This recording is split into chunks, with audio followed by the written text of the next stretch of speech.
continues. And now joining us on the Washington Journal is Representative Michele Bachmann, a Republican of Minnesota, representing the 6th District. Congresswoman Bachmann, it's a long way from the Iowa straw poll of last August, isn't it? It is. In fact, it was almost a year ago. We're coming up on the one-year anniversary when I announced my candidacy for presidency of the United States. That was on June 27th. And so here we are. This is the first real full day of summer, and it brings back a lot of good memories back in Iowa. And you won the straw poll that year. I did, and I was the first Republican woman ever to win the straw poll. It never happened before. As a matter of fact, I don't think Republican or Democrat, no woman has ever won before. That was the very first presidential contest, and I was very honored to win that. Have you endorsed Mitt Romney? I have. I did. I endorsed Mitt Romney down in Portsmouth, Virginia, and I'm very excited about his candidacy. I think he has an excellent opportunity, an excellent way forward, because, again, his focus is on turning the economy around and creating jobs, and I know that he has wonderful experience doing that. He's very savvy. He's very optimistic. I think a lot of people can trust him because they know he has the background to do exactly what needs to be done. Would you like to be considered for vice president? I would like to see our economy turned around as quickly as we can, and I have every confidence in Mitt's ability to do that, and I have every confidence that he will make a wise decision on who his vice president will be, and I trust him for that decision. Well, one of the political issues that will be discussed this year is health care, and the Supreme Court could very well put out its ruling today on health care. They could. We're fully prepared that it could come today, it could come next Monday, or we're also hearing rumors that a few days could be tacked on and it could go even on into next week. It's very possible. But I know one thing, 70% of the American people now say that they either want the current president's health care plan reformed or completely repealed. People are not happy with it. I think the reason why is because people are seeing into the future what this will mean for them. Already we've seen huge spikes in health insurance premiums, upwards of 9% or more, and we've also seen people have denial of care. They've been told, no, you can't have access to something.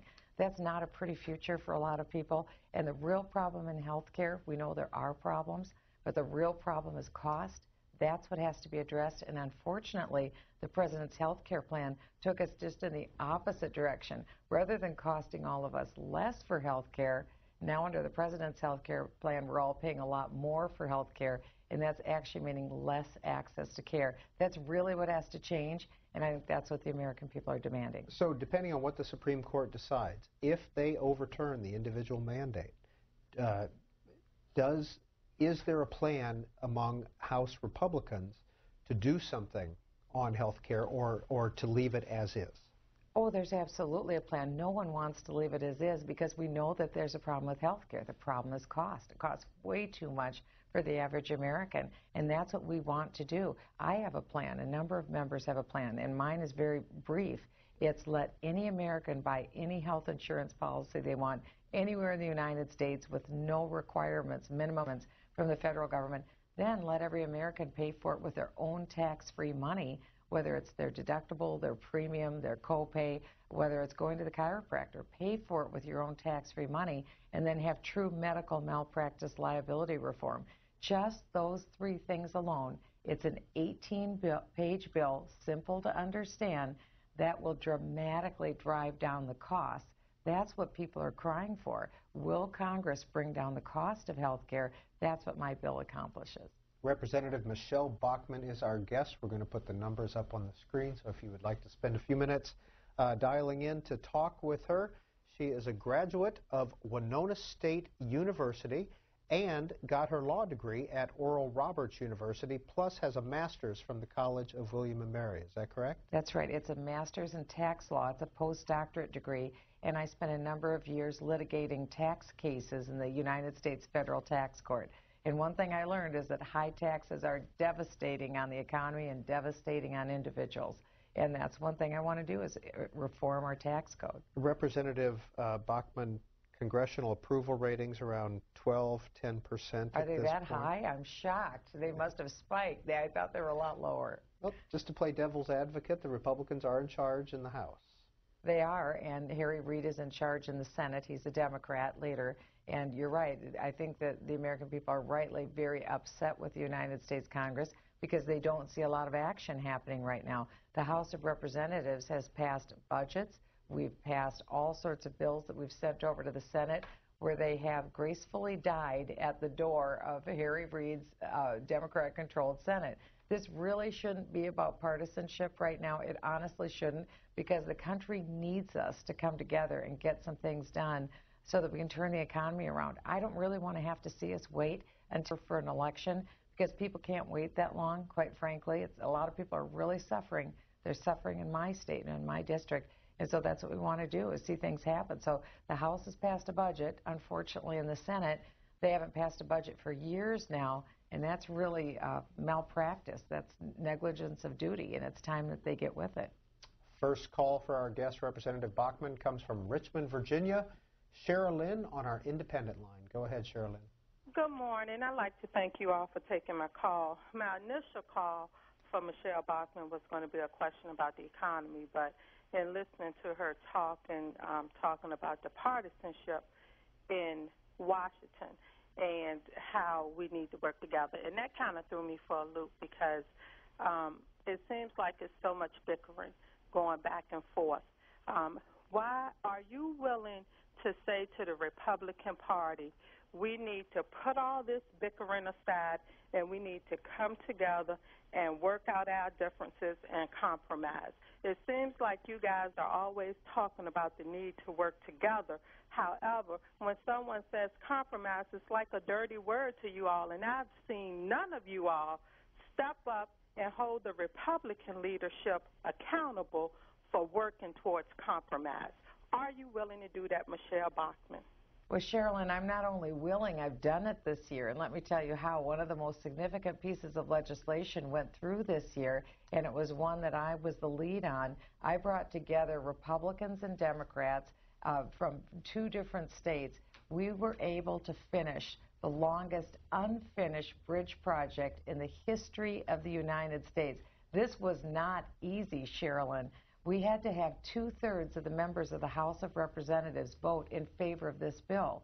And I actively worked with Democrats to get this done. Matter of fact, I even reached out to former Speaker of the House, Nancy Pelosi, and she voted for this bill as well. So I want you and all of the C-SPAN viewers to be encouraged, because it can be done. When you can have Michele Bachmann and Nancy Pelosi agree together to get a bill done, and when you can have Michele Bachmann and our United States Senator Al Franken agree to get something done, you know you've had a good day of compromise. So of course it can happen, and I just want to give you and the C-SPAN listeners or viewers an opportunity to know that we did get it done. And I'm just on the cusp of introducing a brand new bipartisan bill. I'm reaching out to have Democrat co-sponsors first on my bill, because this is very important. One thing that we see is that a lot of poor people need to have health care services. They're suffering. But what we discovered in Minnesota that there's a stunning amount of fraud going on in Medicaid. Not Medicare, Medicaid. That's health care for poor people. And so we're coming together because we found out something really shocking, Sherilyn. It's that in literally decades, there hasn't been a third-party audit of where this money is being spent. It's not going to the poor people who need it, but somebody's getting this money.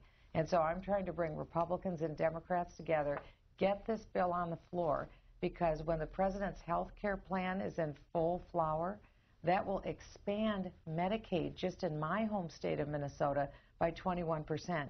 If we're seeing billions of dollars in just my home state potentially lost to fraud, imagine when we make that pot of money 21% bigger. That means 21% more fraud in all likelihood. That has to end. That's why we have to come together and do something good for the American people, and that's make sure that your money, because it's your money, not mine, let's make sure that you're spent right. And so that's why I want to bring Democrats and Republicans together to do just that. And you recently called for an audit of all of Minnesota's Medicaid programs. I did. I called on CMS, that's the federal agency that's tasked with doing the audit, and I said, don't wait until the legislation is passed. Do it now and take a look at what's happened in my state. Because right now, when you have billions of dollars, we're a relatively small state with population. We're 5 million or somewhere under 5 million people. Imagine, under the President's health care plan, in my state alone, Medicaid will expand 21%. And it's really kind of like this. If you went to the grocery store and you pushed your grocery cart up to the cashier and you figured you had maybe $35 worth of food in your cart, and the grocery store cashier said, Peter, that'll be $300, please. And you say, $300? I only have $35 worth of things there. Let me see my grocery tape. And the cashier says, you can't see the grocery tape. Give me the $300. That's what's happening in Medicaid. The managed care organizations are passing a bill along. We don't know what they're charging for. We don't know who they're charging for. We don't have any data. That's going to the state. My state of Minnesota isn't even demanding more information on the bill. They're handing that bill on to the federal government, and the federal government's paying it. No questions asked. This has gone on for decades, and it has to stop now. We don't have extra money to waste. We don't have money for fraud. No more. And so we've got to spend this money right. It's not a partisan issue. It's not about beating up on Democrats. It's not about beating up on Republicans. This is just an issue of out-and-out fraud. That's one thing where Republicans can come together. Nobody likes fraud, and it's got to end. And I will tell you, I also sit on the committee that deals with intelligence, the classified secrets of our country. I'm happy to let your viewers know this, in my estimation, is probably the most bipartisan committee that we have in Congress. Isn't that good news? The committee that's tasked with dealing with our nation's classified secrets, both Republicans and Democrats right now are absolutely outraged by all of the national security leaks that are coming out. Both parties want this to stop. And that's one more area where we're working together. Mike Rogers chairs that? Mike and Rogers, Dutch yes. Ruppersberger from Maryland? Mike Rogers, I can't say enough about him. He's the chairman of the committee. He has done more to set a positive tone for bipartisanship. We take our job very seriously. Every member on that committee shows up. They work extremely hard. And unfortunately, your viewers don't know that because everything we do is behind closed doors. It has to be. These are the classified secrets of the nation. But this is the most highly functioning committee I've ever been a part of. The ranking member is a Democrat, Dutch Ruppersberger, and I love him. We get along great. I get along with every person on this committee. It's just marvelous. And I think it's important that people know that.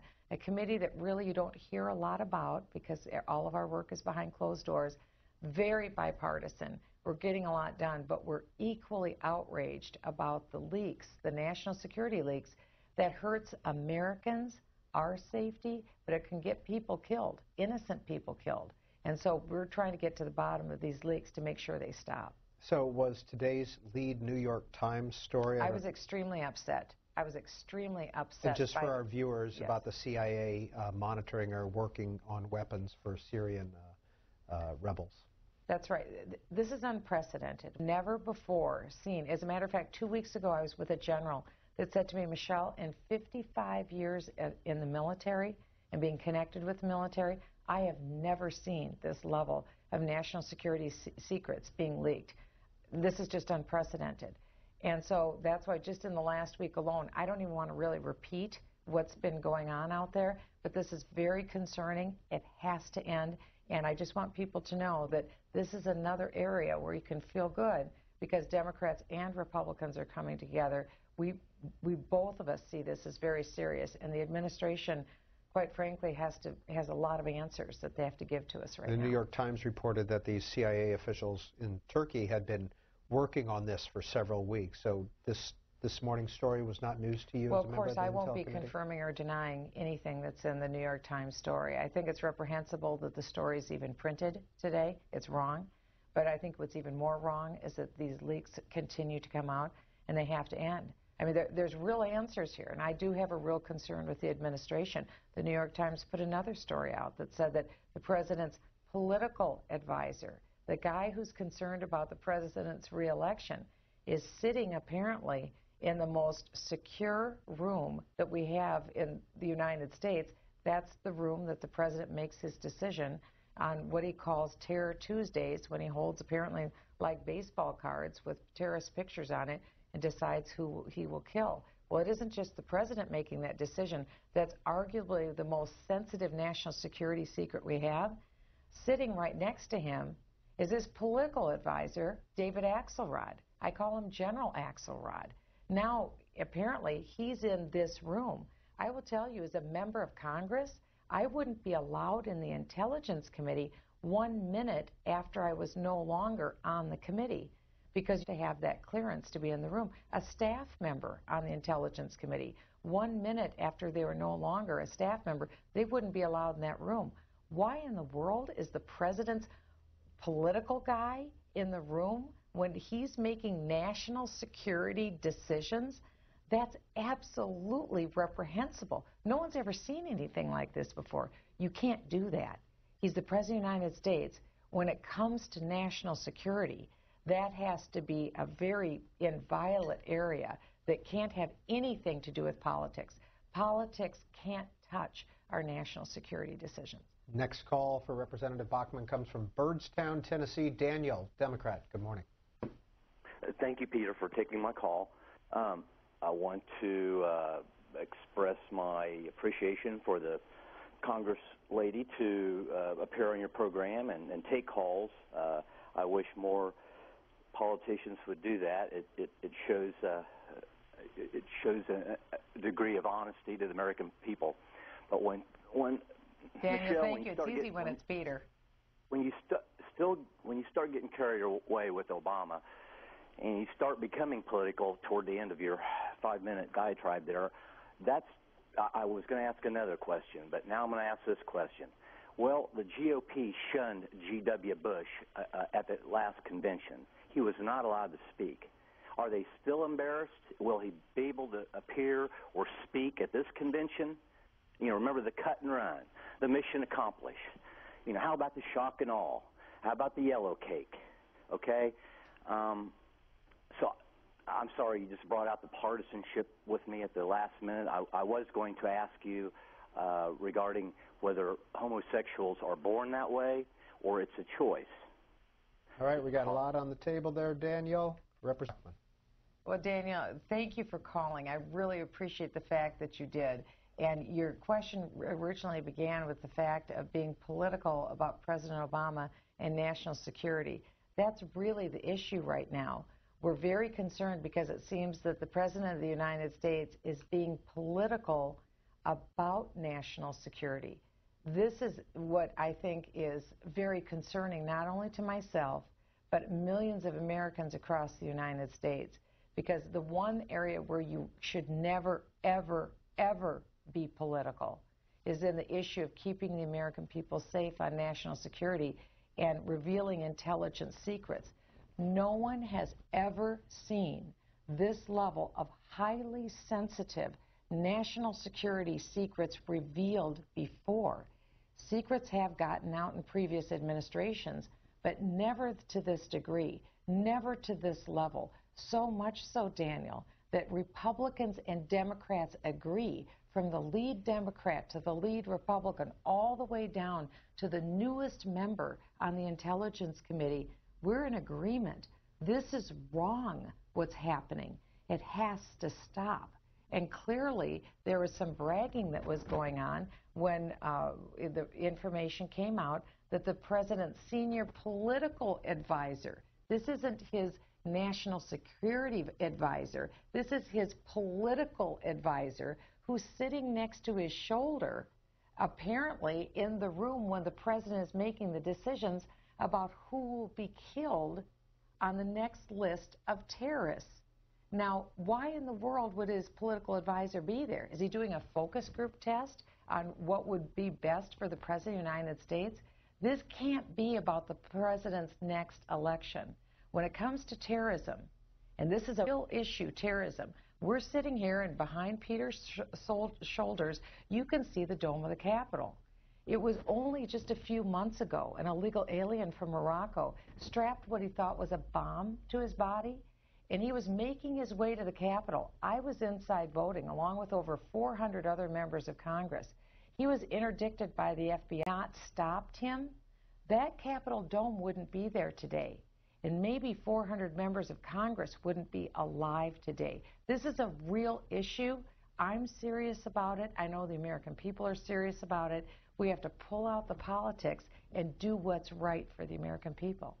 Someone who tweets as oversight of GOP asks, as president today, how would you handle the transportation bill?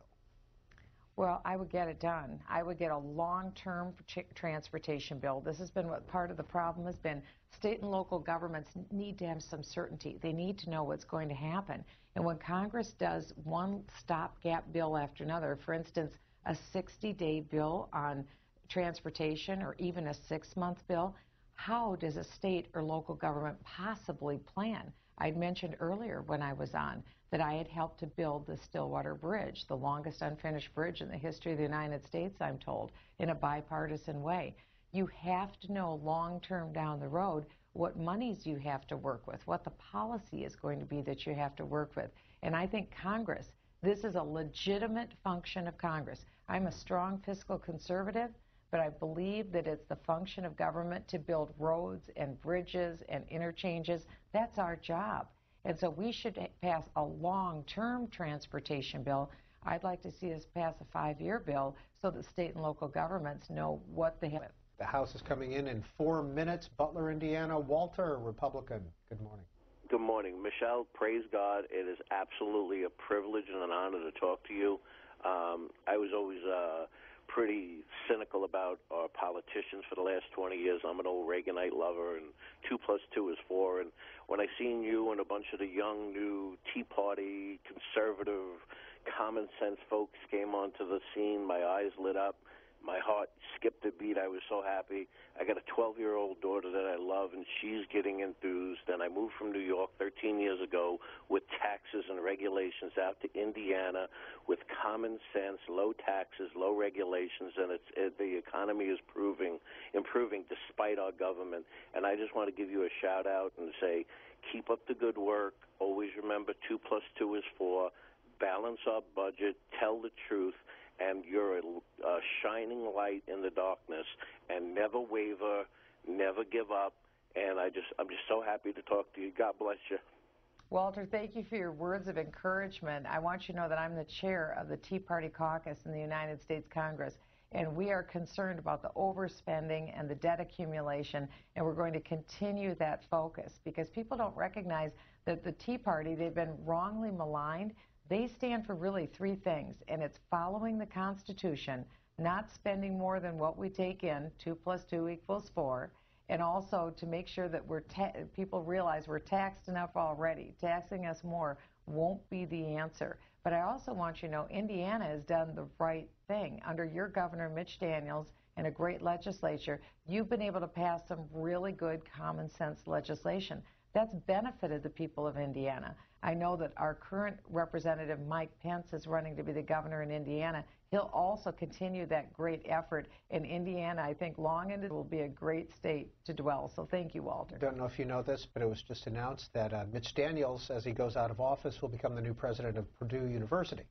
Oh, he will love that job. That's a great job for him. He's a very, very smart guy. And Representative Bachmann, we only have about a minute left, but this is from John in North Carolina. Rest assured, we conservatives know we have a spending crisis.